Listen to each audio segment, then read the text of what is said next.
இரும் பிறவி சூழும் தலை நீக்கி அல்லலறுத்து ஆனந்தமாக்கியதே எல்லை மறுவா நெறியளிக்கும் வாதவூர் எங்கோன் திருவாசகம் எனும் தேன். ஓம் நம சிவாய. என் அன்பு சிம்மராசி நண்பர்களுக்கும் தோழிகளுக்கும் பிள்ளைகளுக்கும் பெரியோர்களுக்கும் வணக்கம். போன 3 வீடியோக்கள்ல சனி பெயர்ச்சி, குரு பெயர்ச்சி, ராகு கேது பெயர்ச்சி இதெல்லாம் தனித்தனியா பார்த்திருந்தோம். சனி பெயர்ச்சியை பொறுத்த வரைக்கும் கொஞ்சம் சோதனை காலம் அப்படின்னு சொல்லியிருப்போம்.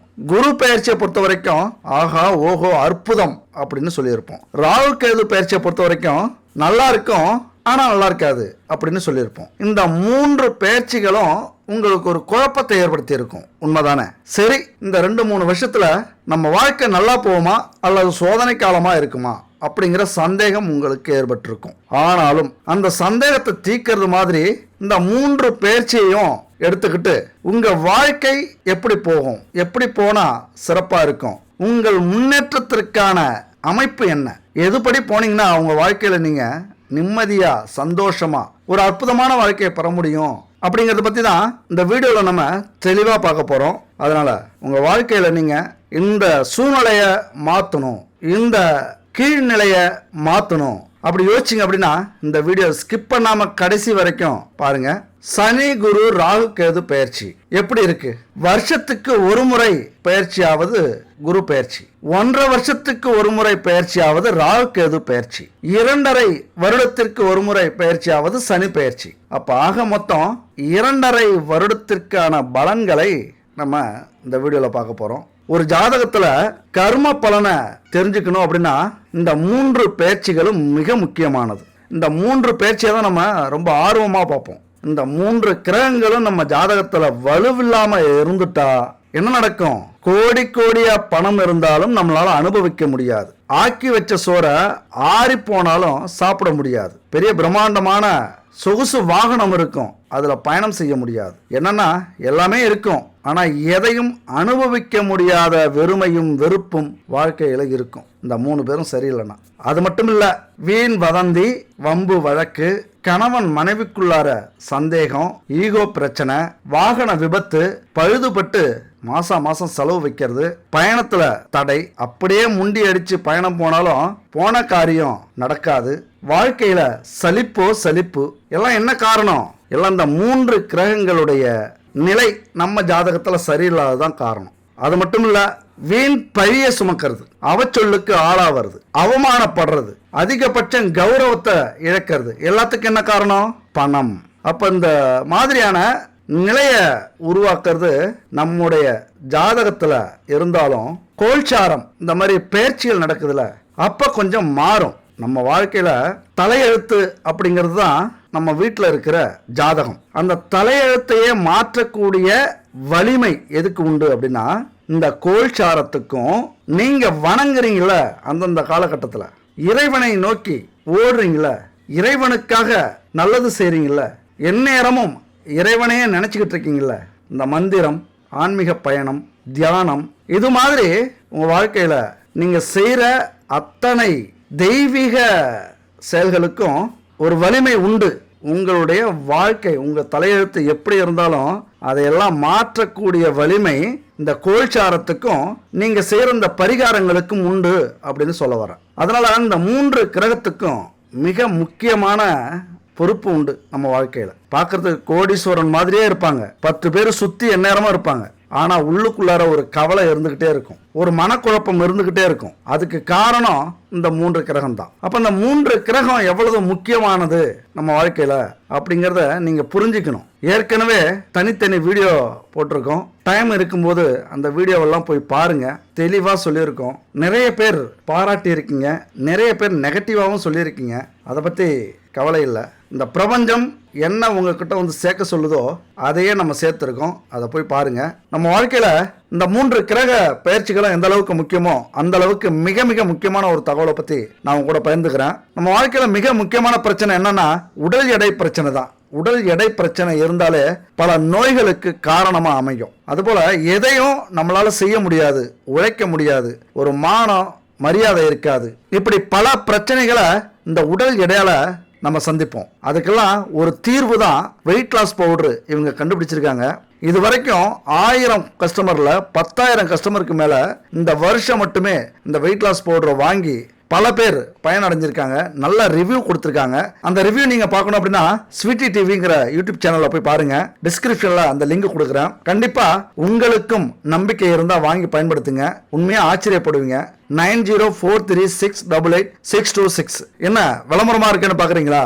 4 பேருக்கு நல்லதுன்னா எதுவுமே தப்பு இல்லை அப்படிங்கிறது தான் நம்மளுடைய ரூட்டு. இப்போ இந்த குரு பயிற்சியை பொறுத்த வரைக்கும் சிம்ம ராசிக்கு எந்த இடத்துல அமர்ந்து பலனை கொடுக்க போகிறார் அப்படின்னா 11ஆம் வீட்டில் அமர்கிறார். அப்போ 11ஆம் வீட்டில் இருந்தா என்ன செய்வார்? செல்வம், செல்வாக்கு, உயர்கல்வி, ஆரோக்கியத்துல சிறப்பு, நல்ல நட்பு, குடும்பத்துல அன்பு, பாசம், எதுவெல்லாம் இது வரைக்கும் நடக்கலையோ சுபகாரியங்கள் எல்லாமே நடத்தக்கூடிய ஒரு அமைப்புல குரு பகவான் அமர்ந்திருக்கிறார். சந்தோஷமா எல்லாமே இப்ப சக்சஸ் ஆக போகுது. எந்தெந்த பிரச்சனையெல்லாம் உங்க தலையில இருக்கு, பாரமா இருக்குன்னு நினைச்சீங்களோ அந்த பாரத்தை எல்லாம் இறக்கி வைக்கக்கூடிய ஒரு வருஷம்னா இந்த குரு பயிற்சி தான். உங்களுக்கு வேலையில, தொழில மேன்மை, திருமணம் நடக்காதவங்களுக்கு திருமணம், புத்திர பாக்கியம், மெயினா குரு பகவானின் அருளால புத்திர பாக்கியம் கிடைக்க போகுது. ஏன்னா அவர் லாப வீட்டில் அமர்ந்திருக்கிறார். லாப வீட்டில் அமர்ந்தாலும் அப்ப இருக்கிற இடம் சரி வராதே, நல்ல பலனை கொடுக்க மாட்டாரே அப்படின்னாலும் அவருக்குன்னு ஒரு குணம் இருக்குல்ல, கெடுத்துட மாட்டார். அவ்வளவுதான். ஏதோ நீங்க முயற்சி பண்ணீங்க அப்படின்னா கூட இருந்து ஹெல்ப் பண்ணுவார். குரு பார்க்க கோடி புண்ணியம், அதுதான் அதிர்ஷ்டமே. குரு பகவானுடைய பார்வை இருந்தால் சகல தோஷங்களும் நிவர்த்தியாகும், சகல நன்மைகளும் ஏற்படும். குரு அருள் இருந்தால் திருவருள் நிச்சயம் அப்படிங்கிறது ஜோதிட விதி, ஆன்மீக நியதி. அந்த வகையில குருவினுடைய பார்வை பலம் மிக முக்கியமானது. அவரால் ஏற்படுற மகிழ்ச்சியும் அவர் பார்வை கொடுக்கிற பலனும் நம்ம வாழ்க்கையை புரட்டி போடும். எதிர்பார்க்காத அற்புதங்களை செய்யக்கூடியது இந்த பார்வை. அப்ப ஜனன ஜாதகத்துல சிம்ம ராசி நண்பர்களுக்கும் தோழிகளுக்கும் குருவின் பார்வை எங்க விழுது அப்படின்னா 3ஆம் வீட்டை குரு பார்க்கிறார். 3ஆம் வீடு எதை சொல்லக்கூடிய இடம்? இளைய சகோதரர்கள், சகோதரிகள், தைரியம், வெற்றி, இதையெல்லாம் சொல்லக்கூடிய இடம். 3ஆம் வீட்டை பார்க்கிற குருவால தைரியம், தன்னம்பிக்கை, வீரம் இதெல்லாம் அதிகரிக்கும். எதை வேணாலும் செய்யலாம். இந்த காலகட்டத்தில் ஒரு தைரியத்தோட முடிவு பண்றீங்க அப்படின்னா உங்களுக்கு நல்லதே நடக்கும். அந்த இடத்துல சக்சஸ் தான். 100 அடி பள்ளம், 1000 அடி பள்ளம் இருக்கு, தைரியத்தோட குதிக்கிறீங்க அப்படின்னா இங்க குரு பகவான் பார்வை இருக்கிறதுனால, பார்வை இல்லைன்னா அங்க பாறை தான் இருக்கும். குரு பகவானுடைய பார்வை இருக்கிறதுனால அங்க தண்ணீர் இருக்கும். இதுதான் குரு பகவானின் பார்வை பலன். எந்த அளவுக்கு நீங்க தைரியமா ஒரு காரியத்தை செய்றீங்களோ அந்த அளவுக்கு அதுல உங்களுக்கு சார்ந்த, உங்களை ஆதரிக்கக்கூடிய அல்லது உங்களுக்கு வெற்றி கொடுக்கக்கூடிய, நீங்க நினைச்சது நடக்கக்கூடிய செயலை செய்ய வைக்கும் அப்படிங்கிறது தான் இதனுடைய அர்த்தம்.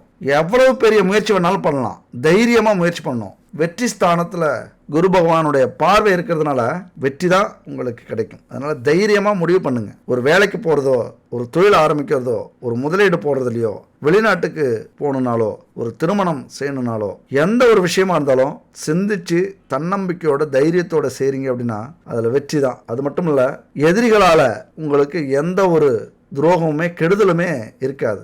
எதிரிகள் இந்த காலகட்டத்தில் நசுக்கப்படுவார்கள், விரட்டி அடிக்கப்படுவார்கள், அவர்களுடைய தொல்லை நீங்கும். உங்க வாழ்க்கையில நல்ல மாற்றம் வரக்கூடிய அமைப்பு.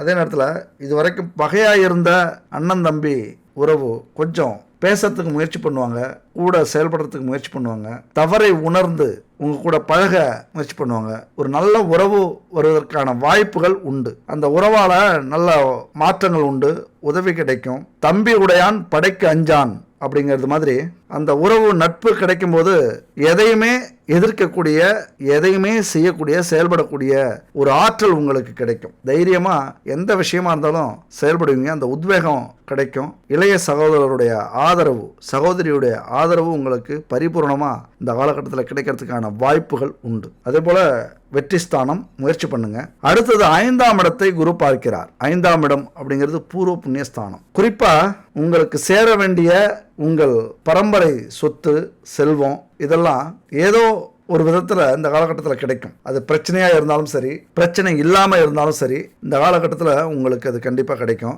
அதுபோல் குரு 5ஆம் வீட்டில் இருந்தாலே நல்ல அறிவாற்றல் இருக்கும். நீங்கள் எந்த தொழில் செஞ்சாலும் அதில் ஒரு முன்னேற்றத்தை ஏற்படுத்தும். அதுபோல் குருவினுடைய பார்வை எந்த தோஷமாக இருந்தாலும் அது குறைக்கும், நீக்கும். இந்த காலகட்டத்தில் கண்டிப்பாக இது வரைக்கும் குழந்தை பாக்கியமே இல்லைன்னு தவிச்சுக்கிட்டு இருந்த என் அன்பு சிம்மராசி நண்பர்களுக்கும் தோழிகளுக்கும் குழந்தை பாக்கியம் கண்டிப்பாக உண்டாகும், 99%. அதுபோல் காதல், சந்தோஷம், அதிர்ஷ்டம், யோகம், இஷ்ட தெய்வத்துடைய அருள், சிற்றின்பத்தில் சந்தோஷம், அதாவது இல்லற வாழ்க்கையில் சுகத்தை அனுபவிக்கக்கூடிய ஒரு காலகட்டம். மன திருப்தி, குழப்பம் இருந்தாலும் அது நீங்கிடும். அதுபோல் அறிவு கூர்மை இந்த காலகட்டத்தில் சிறப்பாக செயல்படும். ரொம்ப அறிவுத்தனமாக யோசிப்பீங்க, ரொம்ப கூர்மையான யோசனை உண்டு. எதையுமே மேலோட்டமாக பார்க்க மாட்டீங்க, கவனிக்க மாட்டீங்க.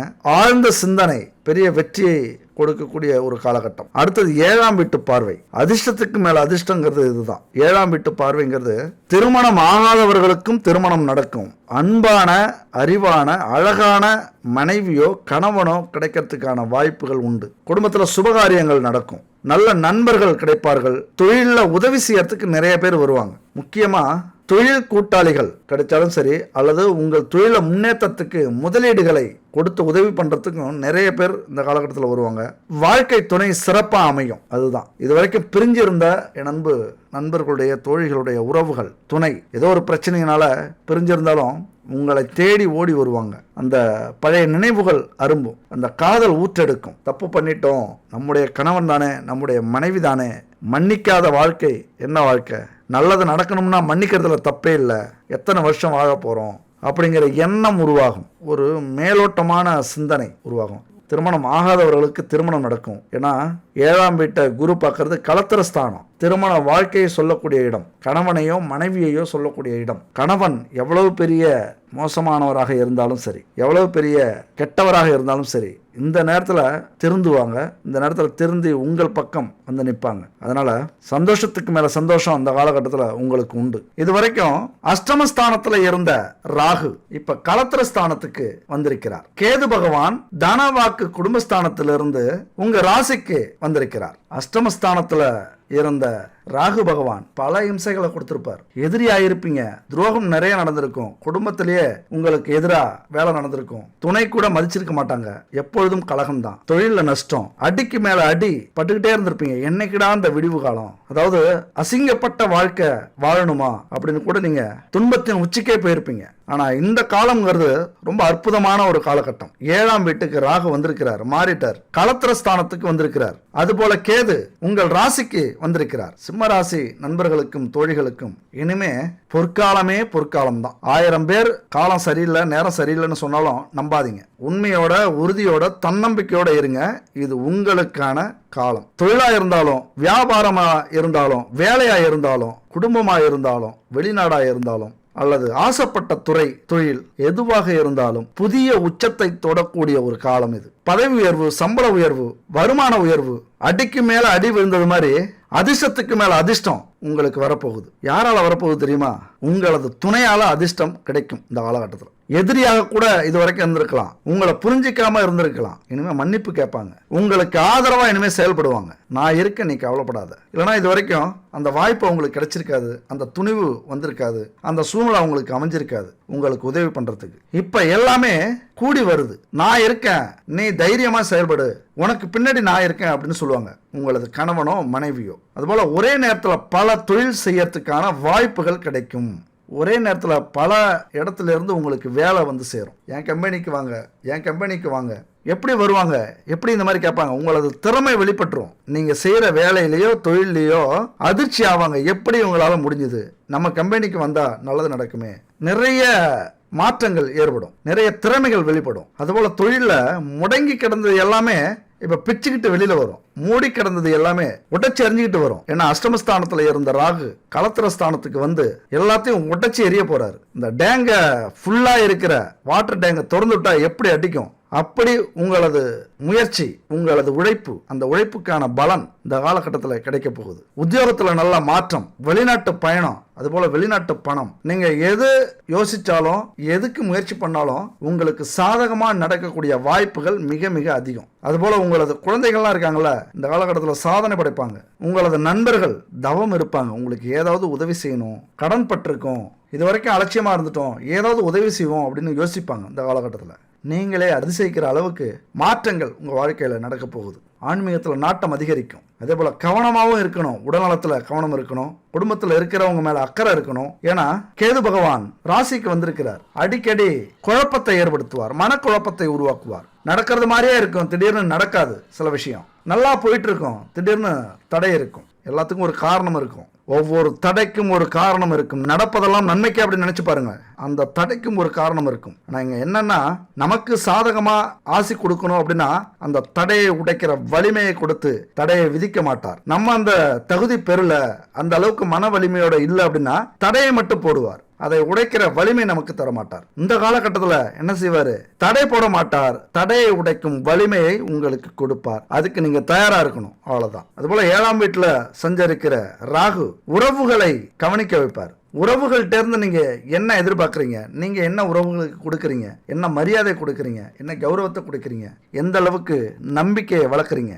தயவு செஞ்சு துணைக்கு துரோகம் செய்யற எண்ணத்தையோ அல்லது கெடுதல் செய்யற எண்ணத்தையோ அல்லது எதிர்க்கிற எண்ணத்தையோ, எதுக்குமே தடையை சொல்ற எண்ணத்தையோ விட்டுருங்க. புரிதல், ஆழ்ந்த புரிதல் வேணும். ஈகோவே இருக்கக்கூடாது. நீயா நானா அப்படிதான் வரவே கூடாது. நாம கஷ்டப்படணும், நாம உழைக்கணும், நாம நேர்மையா இருக்கணும். ஒரு ஆழமான பிணைப்பு, ஒருத்தர் மேல ஒருத்தர் அக்கறை, ஒரு பாசம், அன்பு, இதெல்லாம் உண்மையா இருக்கிற பட்சத்துல உங்க வாழ்க்கைய சொர்க்கமா மாறிடும். என்ன நினைச்சு பாருங்களேன், எவ்வளவு பெரிய கஷ்டம் வந்தாலும் முன்னாடி நம்ம துணை வந்து நின்னாங்க, நான் பாத்துக்கிறேன், நான் உதவி பண்றேன், நான் எங்க இருந்தாலும் பணத்தை ரெடி பண்றேன், யாருக்கிட்ட உதவி கேட்டாலும் அந்த உதவியை அடையிறேன், உனக்காக உன்னை நம்புறேன் அப்படின்ட்டாங்கன்னா நீங்க நினைச்சு பாருங்களேன், எவ்வளவு பெரிய சாதனை உங்களால் படைக்க முடியும். குடும்பத்துல கணவன் உதவியோ மனைவி உதவியோ இல்லைன்னா நம்மளால வாழ்க்கையில சாதிக்கவே முடியாதுங்க. அவங்கள ஒரு நாள் நம்ம பிரிஞ்சாலும் சரி, ஏதோ ஒரு பிரச்சனையில ஒரு வாரம் பிரிஞ்சுட்டோம் அப்படின்னா நமக்கு நரக வாழ்க்கை தான். இதெல்லாம் சொல்லவே முடியாது, உணர்ந்தவங்களுக்கு தான் தெரியும். வாழறதுக்கு ஆசை வராது, நம்ம குறிக்கோளே மறந்துடுவோம், லட்சியமே காணா போயிடும், நல்ல சாப்பாடு சாப்பிட்றதுக்கு மனசு வராது, நிம்மதி இல்லாமல் இருக்கும், பெரிய குழப்பம் இருக்கும். நம்ம துணை மேல ஒரு சந்தேகம்,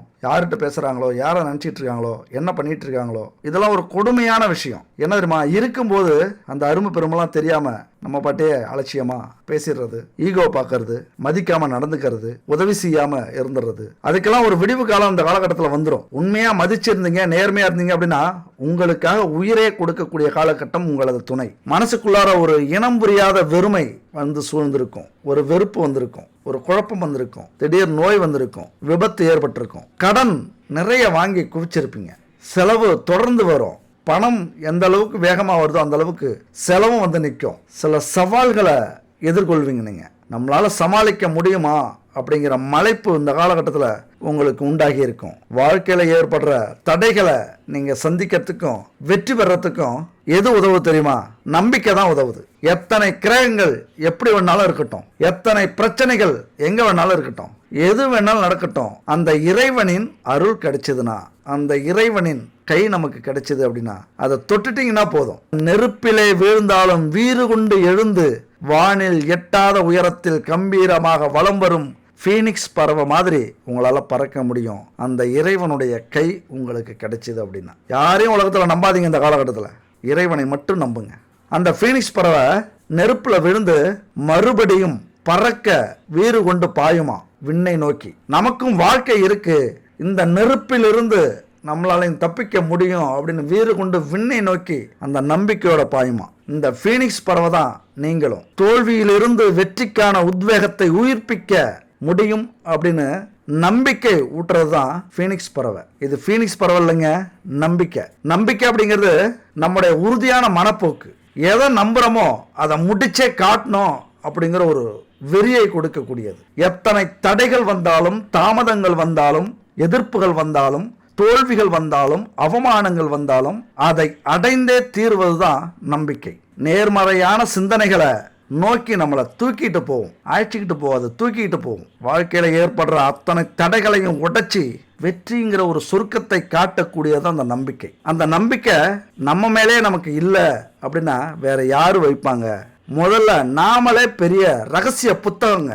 நாம படிக்கணும், புரிஞ்சுக்கணும், தெரிஞ்சுக்கணும். நாம யாரு, நமக்கான திறமை என்ன, எதுல திறமை இருக்கு, எதுல திறமை இல்லை, எது நமக்கு தேவை, எது தேவையில்லை, யார் நமக்கு தேவை, யார் தேவையில்லை, யார் நம்மளை மதிக்கல, யார் மதிக்கிறாங்க, நம்ம வாழ்க்கைக்கு எது தடையா இருக்கு, இதெல்லாமே பெரிய ஆராய்ச்சி. நம்மளையே நம்ம ஆராய்ச்சி பண்ணி ஆகணும். நாமளை நம்ம முழுசா புரிஞ்சுக்கிட்டோம்னா இந்த உலகமே நம்ம கையில. மாபெரும் சபையினில் நீ நடந்தால் உனக்கு மாலைகள் விழ வேண்டும்.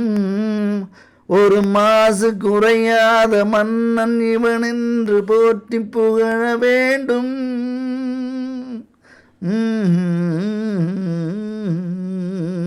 உன்னை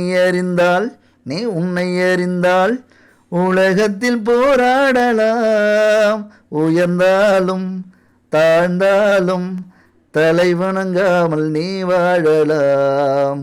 நம்மளை பற்றி நம்மளை முழுசாக தெரிஞ்சுக்கிட்டோம் அப்படின்னா இந்த உலகத்தையே ஆளலாம் அப்படிங்கிறது தான் இந்த பாட்டுடைய வரி. எவ்வளவு அற்புதமான வரி! அது மட்டும் இல்லை, இந்த பாட்டுக்கு ஏற்ற ஒரு மன்னரும் இந்த உலகத்தில் வாழ்ந்து புகழ் அடைஞ்சவர், இந்த உலகத்தையே ஆட்டி படைச்சவர். அது யாருன்னா அலெக்சாண்டர். அதனால ஒவ்வொருத்தருக்கும் ஒவ்வொரு விதமான பிரச்சனைகள் அப்படின்னு பார்த்தோம்னா வாழ்க்கையே பிரச்சனை தான். பிரச்சனைகளை தீர்க்க மனுஷன் பிரச்சனைகளுடைய விளைவுகளை மட்டுமே சரி செய்ய முயற்சி பண்றோம். அதாவது ஒரு பிரச்சனையால நமக்கு என்ன நடக்குதோ அதை மட்டும் தான் நம்ம சரி பண்றோம். ஆனா பிரச்சனைக்கான காரணத்தை நம்ம பார்க்கறதுக்கு முயற்சியே பண்றதில்ல, அதை சரி செய்யறதுக்கு முயற்சியே பண்றதில்ல. விளைவுகளை சரி பண்றதுனால அடுத்த விளைவு தான் ஏற்படும். அதனால பிரச்சனை வராம இருக்கணும் அப்படின்னா பிரச்சனைக்கான மூல காரணத்தை இந்த காலகட்டத்தில் நீங்க கண்டுபிடிங்க. பிரச்சனையினுடைய அடி வேறு என்ன, அந்த பிரச்சனைக்கு காரணம் என்ன, அந்த பிரச்சனை யாரால வந்தது, நீங்க அப்படியே தேடிக்கிட்டே போறீங்கன்னு வச்சுங்க, இந்த 3 கிரகத்தாலையும்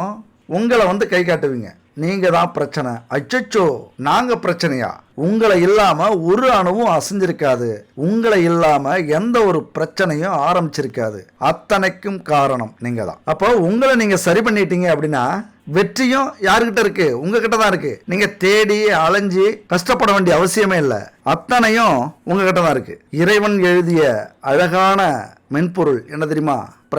பிரச்சனை இல்லைன்னா வாழ்க்கையே இல்லை. ஒரு கதை சொல்லட்டுமா? 30,000 காலாட்படைகள், 5,000 குதிரை வீரர்கள் பாரசீக படையெடுப்புக்கு தயாராகிட்டு இருக்காரு. யாரு? மாவீரர் அலெக்சாண்டர். பாரசீக படையெடுப்புக்கு முன்னாடி அலெக்சாண்டர்கிட்ட குறைஞ்ச அளவுதான் பொருள் இருக்கு. ஆனாலும் பயணத்திற்கு முன்னாடியே படை வீரர்களுடைய செல்வ நிலை இருக்குல்ல, அவர்களுடைய குடும்ப பொருளாதாரம் இருக்குல்ல, அதையெல்லாம் சரி செய்யறார். படை வீரர்கள் குடும்பத்துக்கு அள்ளி அள்ளி கொடுக்கிறார். அத்தனை பேருக்கு நிலங்களை அள்ளி கொடுக்கிறாரு. அத்தனை பேருக்கும் பொற்காசுகள் அள்ளி கொடுக்கிறாரு. அப்படின்னா அது மட்டும் இல்ல, தந்தை தனக்கு அளித்த அரசையே உற்ற நண்பனுக்கு பிரிச்சு கொடுக்கிறார். அப்ப அலெக்சாண்டருடைய நண்பர் பெர்டிகாஸ் அக்கரோட கேட்கிறாரு, அரசே இப்படி எல்லாவற்றையும் எல்லோருக்கும் அள்ளி அள்ளி கொடுத்து விட்டீர்களே, உங்களுக்கென்று என்ன வைத்துக் கொண்டிருக்கிறீர்கள் அப்படின்னு கேட்கிறாரு. அதுக்கு அலெக்சாண்டர் ஓன்னு சிரிக்கிறார். அவருடைய சிரிப்பு ஒலி அத்தனை படை வீரர்களுக்கும் கேட்குது. அவ்வளவு தூரத்துக்கு கேட்குது. ஏன் சிரிச்சிருப்பாரு? மிகப்பெரிய கேள்வி இருக்குல்ல. இந்த வீடியோட கடைசியா பார்க்கலாம். சரி, நம்ம வீடியோக்குள்ளார வந்துருவோம். இப்ப சனி பகவான் இந்த காலகட்டத்தில் என்னெல்லாம் செய்ய போறார் நம்ம வாழ்க்கையில அப்படின்னா, நீங்க ஏதாவது தவறு செய்றீங்க அப்படின்னா குடும்பத்தில் உள்ள பெரியவங்க என்ன செய்வாங்க? அந்த தவறை திருத்தி ஆலோசனை சொல்லுவாங்களா? அதைத்தான் சனி பகவானும் செய்ய போறாரு. உங்கள்கிட்ட இருக்கிற குறைகளை உங்களுக்கு புரிய வைப்பாரு. அதை இனிமே செய்யாத அளவுக்கு நல்வழிப்படுத்துவார். அப்படி நல்வழிப்படுத்துற ஒரு ஆசிரியரா அந்த காலகட்டத்தில் சனி பகவான் இருக்க போறாரு. பணத்தை சிக்கனமா பயன்படுத்த தெரியாதவரா நீங்கள்? நேரத்தை மதிக்காம அலட்சியம் காட்டுபவரா நீங்கள்? 10 மணிக்கு வர சொன்னா 11 மணிக்கு போறவங்களா நீங்க? பணம் தான் இவ்வளவு கொட்டி கிடக்க எவ்வளவு செலவு பண்ணா என்ன, இந்த பணம் நிரந்தரம் அப்படின்னு நினைக்கிறவங்களா நீங்க? நல்லவர் யார் கெட்டவர் யார் என பகுத்து அறிய தெரியாதவரா நீங்க? அதாவது உங்க முகத்துக்கு முன்னாடி வஞ்சி புகழ்ச்சி செய்யறவங்கள நல்லவங்கன்னு நம்புறதும், உங்க முகத்துக்கு நேரா நீங்க செய்யறது தவறுன்னு சுட்டி காட்டுறவங்கள கெட்டவங்க அப்படின்னு நீங்க நம்புறவங்களா? உறவுகளை பெருசா மதிக்காதவங்களா நீங்க? பணம் எந்த வகையில வந்தாலும் பரவாயில்ல, என் நோக்கம் பணம் மட்டும்தான், எப்படி வேணாலும் செலவு பண்ணலாம், இந்த பணம் நிரந்தரம் அப்படின்னு நினைக்கிறவங்களா நீங்க?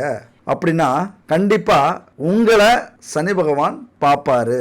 உங்க கூடவே இனிமே இருக்க போறாரு. நாம் செய்யற ஒவ்வொரு தவறையும் சனி பகவான் தன் ஆதிக்க காலத்துல உணர வச்சு, இதுக்கு மேல இப்படிலாம் தவறு செய்யாதப்பா, தவறு செஞ்சா இப்படிதான் நடக்கும், புரிஞ்சுக்கிட்டியா? நடந்துருச்சா? ஏன் அவர் மட்டும் செய்யணும்? மற்ற கிரகங்கள்லாம் ஏன் செய்யாது?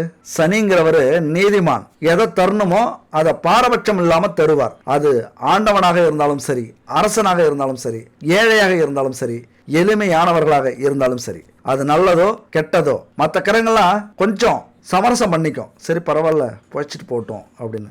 ஆனால் சனி பகவான் எதுக்குமே சமரசம் ஆக மாட்டார். நீதி நிலைநாட்டுறதுக்கு எவ்வளவு கொடுமையான செயலை கூட அவர் செஞ்சு காட்டுருவார். அது மாதிரி நீதியை நம்ம கடைபிடிக்கிறோம் அப்படின்னா எவ்வளவு பெரிய தடை வந்தாலும், எந்த கிரகம் எதிர்த்து வந்தாலும் அப்படி அசால்ட்டா நம்மளை தூக்கி நிறுத்துவார். ஈஸ்வரன் கையில ஒப்படைப்பார். நீ பார்த்துக்க ஈஸ்வரா, இந்த கிரகம் இந்த தண்டனை இவருக்கு கொடுக்க போகுது அப்படின்னு கிரகத்தை காட்டி கொடுத்துட்டு போயிட்டே இருப்பார். அதனால அவர் தரக்கூடிய கஷ்டங்கள் எல்லாமே நம்மளை வதைக்கிறதுக்கு இல்ல, திருத்தறதுக்கு. உதாரணமா பணத்தை தண்ணீரா செலவு பண்றீங்க அப்படின்னா பணத்தினுடைய அருமை உங்களுக்கு இந்த காலகட்டத்தில் புரிய வைப்பார். என்கிட்ட ஒரு நண்பர் வந்தார். நான் இளமையில நல்ல வசதியா இருந்தேன், பணத்தை பணமா நினைக்காம தண்ணி மாதிரி செலவு பண்ணேன், எதை எடுத்தாலும் பிரம்மாண்டமாக தான் எடுப்பேன், நல்லா உல்லாசமா வாழ்க்கை வாழ்ந்தேன், நல்லா அனுபவிச்சேன். அப்புறம் இந்த 7.5 சனின்னு ஒன்று வந்தது. ஒரு வேளை சாப்பாட்டுக்கு கூட எனக்கு கஷ்டம் வந்துருச்சு. திடீர்னு நோய், திடீர்னு விபத்து என்ன ஆளையே மாத்திருச்சு. இன்னைக்கு ₹1 காசுக்காக பிச்சை எடுக்காத நிலையா எல்லாத்தையும் கேட்டுட்டு இருக்கேன் அப்படின்னு ஒரு நண்பர் சொன்னார். கண்ணீரே வந்துருச்சு. அது மட்டும் இல்ல, இன்னொரு வார்த்தையும் சொன்னாரு. நான் இப்பெல்லாம் பணத்தை பணமா பாக்குறது இல்ல, மகாலட்சுமியா பாக்குறேன், கடவுளா பாக்குறேன், வீண் செலவே செய்யறதில்ல. ஒரு பொருளை வாங்கணும்னா இது நமக்கு அவசியமா, அவசியம் இல்லையா, ஆடம்பரமா, நல்லதா கெட்டதா, இப்படி பல கேள்விகள் கேட்டு ஆராய்ஞ்சு அதுக்கப்புறம் தான் முடிவு பண்றேன் அப்படின்னு சொன்னார். அப்ப இதனுடைய வீரியத்தை நீங்க உணர்ந்தாலே 7.5 சனியினுடைய குணாதிசயம் என்ன அப்படின்னு உங்களுக்கு புரியும். அந்த 7.5 சனி மட்டும் இல்ல, ஒவ்வொரு காலகட்டத்திலையும் ஒவ்வொரு சனி பயிற்சி வருது. 7.5 சனி, அஷ்டம சனி, அர்த்தாஷ்டம சனி, கண்டச்சனி, சகாய சனி, இப்படி ஒவ்வொரு சனி காலகட்டத்திலையும் அதனுடைய ஆதிக்கத்தை செலுத்தும். அதனாலதான் நேரம் தவறாம, நேர்மை தவறாம அடுத்தவங்களுக்கு உதவி செய்யற யாரையும் சனி பகவான் தண்டிக்க மாட்டாரு.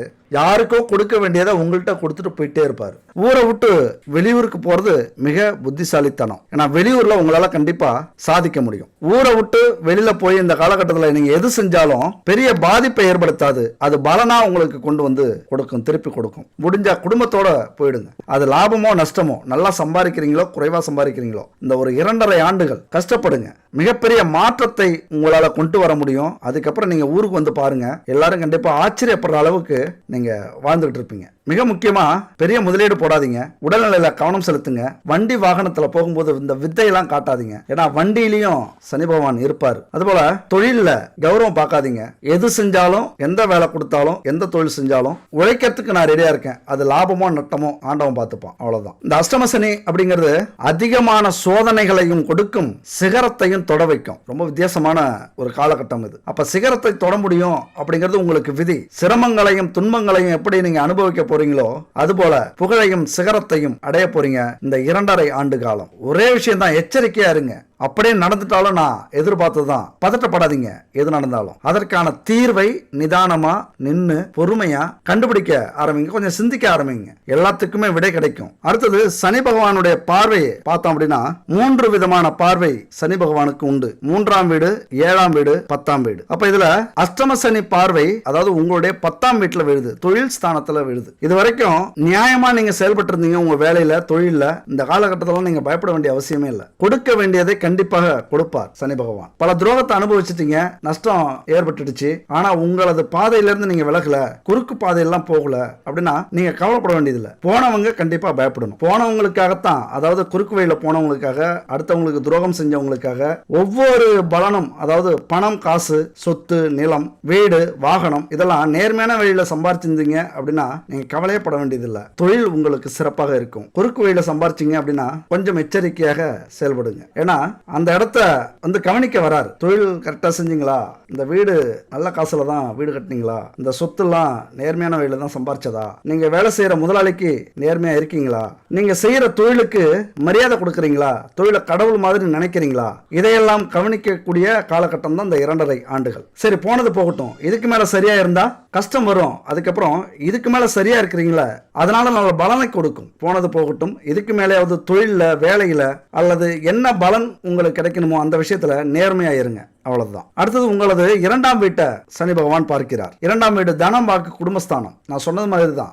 வாக்கு வார்த்தைகளை இனிமேலாவது பார்த்து பேசணும், குடும்பத்துக்கு மரியாதை கொடுக்கணும். பணம் வரணும் அப்படின்னா கஷ்டப்படணும், ரொம்ப கஷ்டப்பட்டு உழைச்சிங்க அப்படின்னா பணம் தானா கண்டிப்பா வரும். நீங்க அதை பத்தி கவலைப்பட வேண்டிய அவசியமே இல்லை. இங்க உங்க குடும்பத்தை பார்க்கறாரு, நீங்க என்ன பேச போறீங்க அப்படின்னு சனி பகவான் கவனிக்கிறாரு. பணம் வர பாதை எப்படி இருக்கு அப்படின்னு கவனிக்க போறாரு. அதனால இதுல எல்லாமே நேர்மையா இருக்கணும், பொறுமையா இருக்கணும், அமைதியா இருக்கணும். அது மட்டும் இல்ல, இதுக்கு முன்னாடி எப்படி இருந்தீங்க இந்த விஷயத்துல அதுக்கேற்ற பலனும் கிடைக்கும். நீங்க இதுக்கு அப்புறம் தான் அப்படின்னு இல்ல. அஷ்டம சனி அப்படின்னாலே இந்த விஷயத்துல இதுக்கு முன்னாடி குடும்பத்தெல்லாம் உங்களது துணைக்கு, உங்களது பெற்றோருக்கு நேர்மையா இருந்தீங்களா, எந்த நேரத்திலையும் துரோகம் செய்யல, இது மாதிரிலாம் சோதிக்கக்கூடிய காலகட்டம். அப்படி ஏதாவது தவறு பண்ணி இருந்தா அதற்கான தண்டனை கிடைக்கும். அமைதியா ஏத்துக்குங்க. அடுத்தது உங்களது பூர்வ புண்ணிய ஸ்தானத்தை சனி பகவான் பார்க்கிறார். குடும்ப சொத்து பிரச்சனை அல்லது உங்களது குடும்பத்துக்கு ஏதாவது கௌரவ பிரச்சனை இருந்தது அப்படின்னா அதெல்லாம் சரியாகிடும். இந்த காலகட்டத்தில் குலதெய்வத்தினுடைய அருள் உங்களுக்கு பரிபூர்ணமா கிடைக்கணும். கண்டிப்பா குலதெய்வத்தை மாசத்துக்கு ஒரு முறையாவது இந்த 2.5 ஆண்டு காலமும் போய் பார்த்துட்டு வர்றது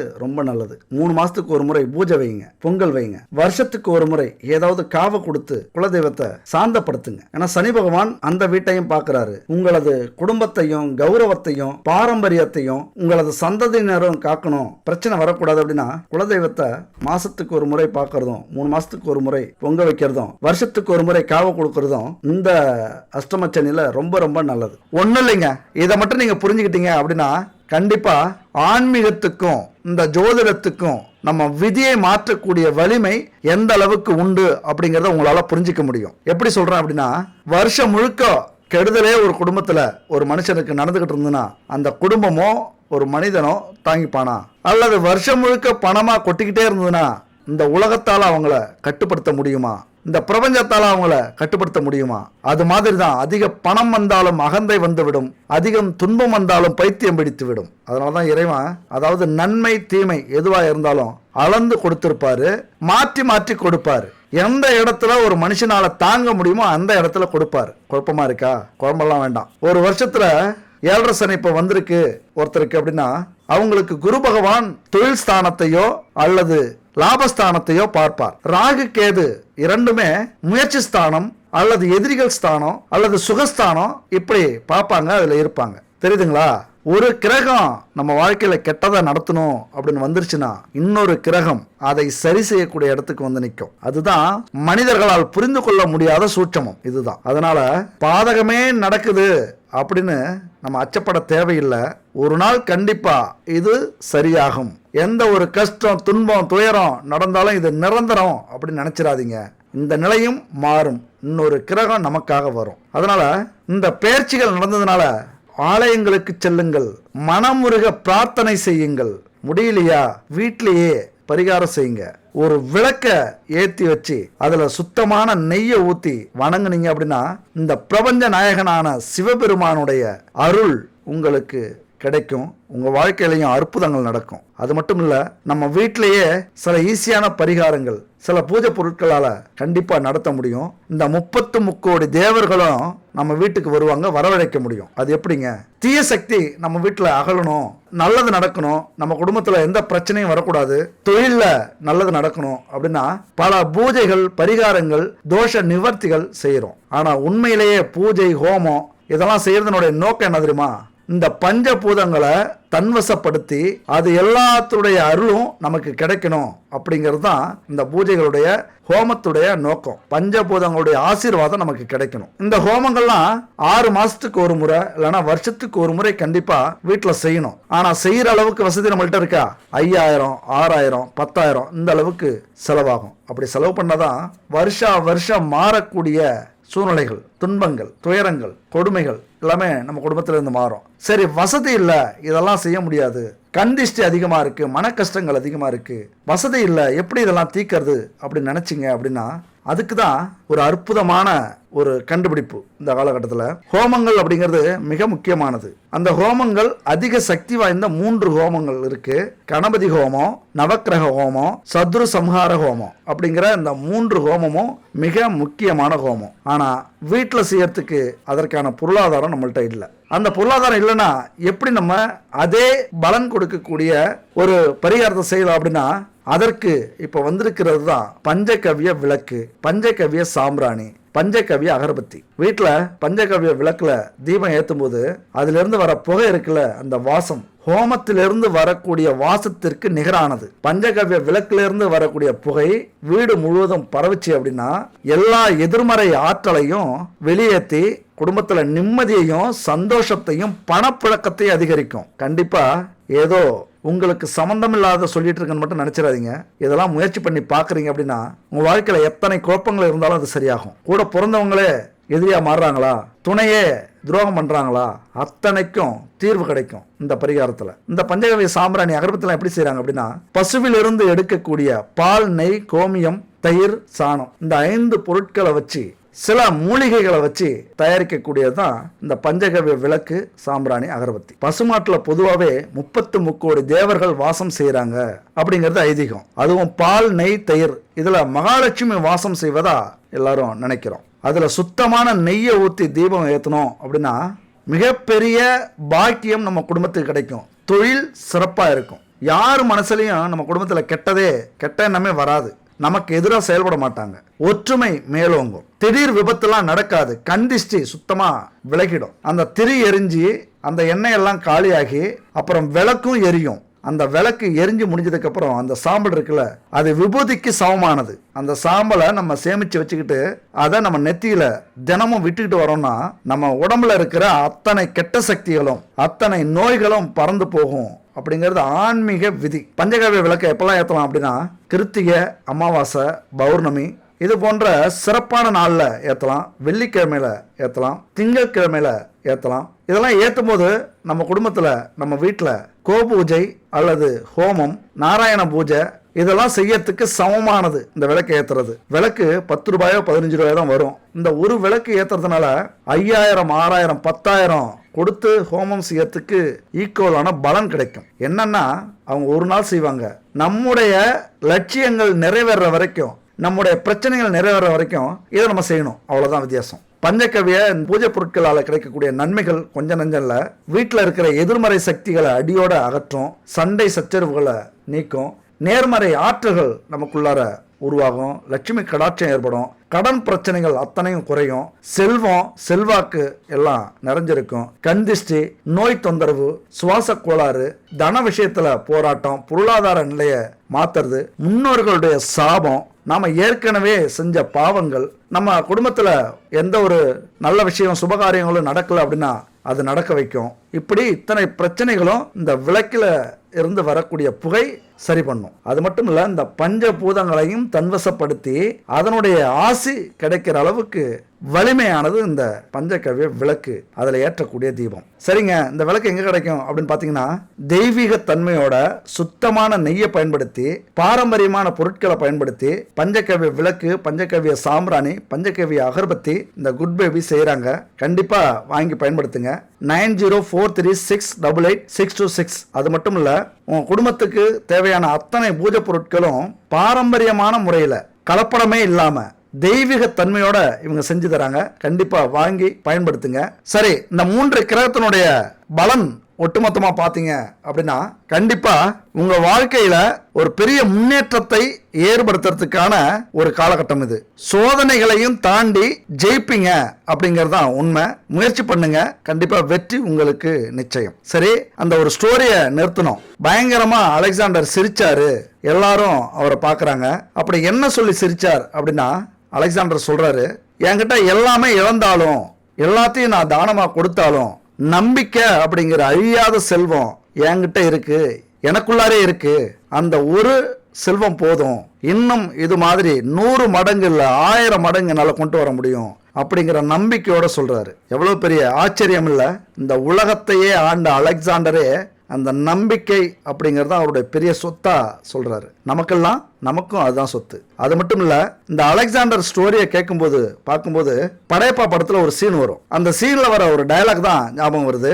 ரமேஷ் கண்ணா சொல்லுவாரு ரஜினி கிட்ட, நல்லா யோசிச்சுதான் முடிவெடுத்தியா அப்படின்னு கேட்பாரு. அதுக்கு ரஜினி, ஆழமா யோசிக்காம எதையும் முடிவெடுக்க மாட்டேன்னு உனக்கு தெரியும்ல அப்படிம்பாரு. ரமேஷ் கண்ணா அதுக்கு சொல்லுவாரு, இல்ல ஆட்சி அவங்க பக்கம் இருக்கு அப்படிம்பாரு ரமேஷ் கண்ணா. அதுக்கு ரஜினி உறுதியா மாசா கெத்தா ஒரு டயலாக் சொல்லுவாரு பாருங்க. அந்த வார்த்தையோட இந்த வீடியோவை முடிச்சுப்போம். மீண்டும் அடுத்த வீடியோல சந்திப்போம். அந்த டயலாக்கு உறுதியா மாசா கெத்தா நானும் சொல்றேன், நீங்களும் சொல்லுங்க. எல்லாருக்குமே ஒரு பொருத்தமான டயலாக்கு. போடா ஆண்டவனே நம்ம பக்கம்.